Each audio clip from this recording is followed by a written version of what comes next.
শিক্ষার্থী বন্ধুরা, আরআই ফাউন্ডেশনে সবাইকে স্বাগতম। আমি সাইফুল ইসলাম।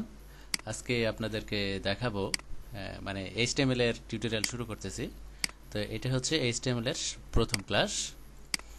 তো এইচটিএমএল যারা শিখতে চাচ্ছেন তাদের জন্য এইচটিএমএল শেখার আগে আর বেসিক কিছু বিষয় জানা দরকার। হয়তো জানেন, তারপরেও দু একজন হয়তো নাও জানতে পারেন। তাদের জন্য এই টিউটোরিয়ালটুকু শুধু তাদের জন্য। আর যারা এমনি বেসিক বিষয়গুলো জানেন তারা এইচটিএমএল বেসিক ক্লাস 1 থেকে শুরু করবেন, এটা না দেখলেও চলবে। তো আমাদের যে বিষয়গুলো এখন জানতে হবে সেটা হচ্ছে যে ফাইলের এক্সটেনশন অথবা এক্সটেনশন দেখা যাচ্ছে কিনা, এরকম কিছু মানে একবারে বেসিক কিছু বিষয় আপনাদের জানা দরকার। যেমন কোন একটা ফাইলের এক্সটেনশন দেখে আপনারা কিভাবে চিনবেন বা কম্পিউটার কিভাবে ফাইলকে চেনে, এই বিষয় নিয়ে অবশ্য আমাদের বেসিক কম্পিউটারে একটা ক্লাস আছে। সেটা যদি দেখে থাকেন তাহলে এটা তো দেখতে হবেই না। তো যাই হোক, আমি সরাসরি আলোচনা শুরু করি। যেমন দেখেন, এটা এমএস ওয়ার্ডের ফাইল, এটা এমপি3 ফাইল, এটা ছবি, জেপিজি ছবি। তো এই ফাইলের যে এক্সটেনশনটা দেখাচ্ছে ফরম্যাট জেপিজি ডট জেপিজি, এইটা অনেক সময় আপনার কম্পিউটারে হাইড করা থাকতে পারে। তো এটা শো করবেন কিভাবে? এটা শো করার অনেকগুলো অপশন আছে। আমি উইন্ডোজ 7 ইউজ করি। এখানে সহজ একটা অপশন আছে, যেমন ফোল্ডার অপশন থেকে ভিউতে যে hide extension for known file type, এই চেক বক্স দেয়া থাকে প্রথম অবস্থায়। এই চেক বক্সটা উঠাই দেবেন। যেমন এটা দেয়া থাকলে কিন্তু আপনার ফাইলের এক্সটেনশনটা দেখাবে না, কারণ আমরা এইচটিএমএল নিয়ে কাজ করবো, এই জন্য এটা লাগবে। তো যাই হোক, এই ফাইলটা আমাদের আগে দেখতে হবে। আর এক্সটেনশন নিয়ে বিস্তারিত আমাদের আলোচনা আছে কম্পিউটার বেসিকে, সেখানে প্রথম যে টিউটোরিয়ালটা আছে সেটা দেখে নেবেন। আর এখন আমি সেই বিস্তারিত আলোচনা করতেছি না, জাস্ট এটা আমি এখন দেখব কিভাবে এক্সটেনশনটা শো করবেন। শো করার জন্য অনেকগুলো ওয়ে আছে, আমি সহজ একটা ওয়ে দেখাই। ফোল্ডার অপশানে যাবেন, ভিউতে যাবেন, এখান থেকে hide extension for known file, এই চেক বক্সের চেকটা উঠাই দেবেন, দিয়ে ওকে করলে ফাইলটা দেখা যাবে। অথবা আপনি যে কোনো একটা নতুন ফাইল, যেমন টেক্সট ফাইল কিভাবে নেবেন, রাইট বাটন ক্লিক করে নিউতে যে টেক্সট ডকুমেন্ট, এখানে দেখেন যে টেক্সট ডকুমেন্টের পরে .txt আছে।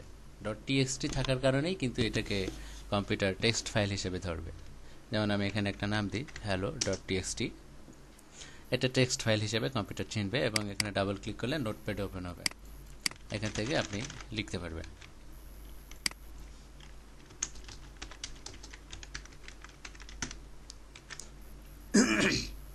তো এইভাবে আপনি টেক্সট ফাইল তৈরি করতে পারবেন।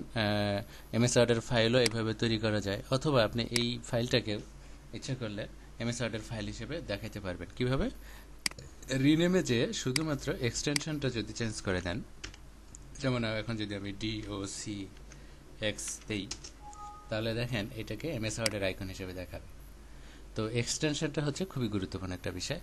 আমি আরেকবার দেখাই যে এক্সটেনশনটা কিভাবে শো করতে হয়। এই অপশনটা ইচ্ছা করলে আপনি মানে যদি এক্সপি ইউজ করেন অথবা উইন্ডোজ 8 ইউজ করেন, তাহলে এক্সটেনশনটা কিভাবে শো করবেন, কন্ট্রোল প্যানেলে যাবেন। কন্ট্রোল প্যানেলে যাওয়ার পরে এখানে যদি ক্যাটাগরি ভিউ বাই ক্যাটাগরি থাকে, তাহলে অবশ্যই লার্জ আইকন অথবা স্মল আইকন করে নেবেন।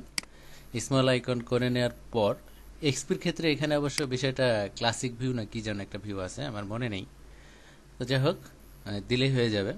এখান থেকে ফোল্ডার অপশান থেকে ভিউ, সেই একই কাজ, এই চেকবক্সটা উঠাই দেবেন, তাহলে হয়ে যাবে। তো যাই হোক, আমাদের এইচটিএমএল এর জন্য প্রথম যে অংশটুকু জানা দরকার আমরা জেনে নিলাম। আর একটু বিষয় আমরা জেনে নিই। যেমন এইচটিএমএল এর ক্ষেত্রে আমাদের মানে এইচটিএমএল এ যদি আমরা কাজ করতে চাই, যেমন এইচটিএমএল প্রথম ফাইল বানাইতে হয় কিভাবে, সেটা আমরা দেখে নিতে পারি। এখান থেকে নিউতে যাব,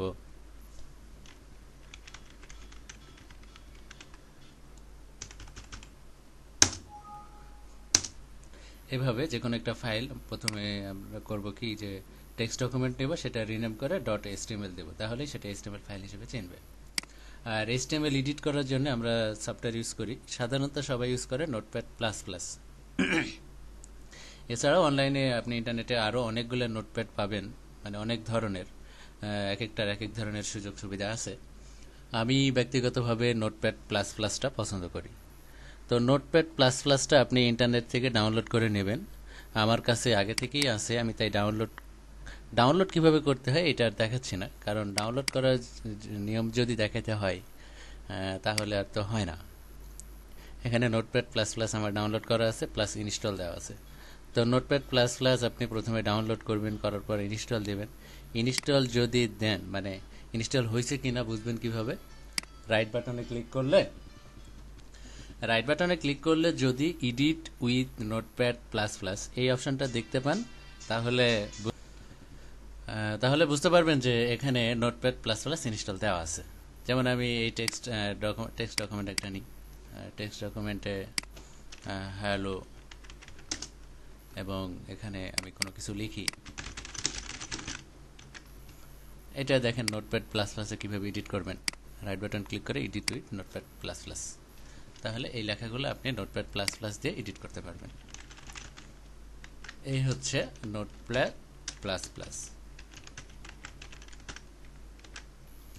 তো যাই হোক, আমাদের এইচটিএমএল এর বেসিকের জন্য আর কিছু জানার দরকার নেই। আপাতত এ পর্যন্তই। আমরা এইচটিএমএল এর ক্লাস শুরু করব। এইচটিএমএল শুরু করতে গেলে আমাদের যে বিষয়গুলো জানা দরকার, আমরা মানে যে বিষয়গুলো এইচটিএমএল শুরু করতে গেলে জানা দরকার, সেটা এই ক্লাসে দেখে নিলাম। এর পরবর্তী ক্লাসটা হবে কিভাবে এইচটিএমএল এ কাজ করবেন, কিভাবে শুরু করবেন। তো সে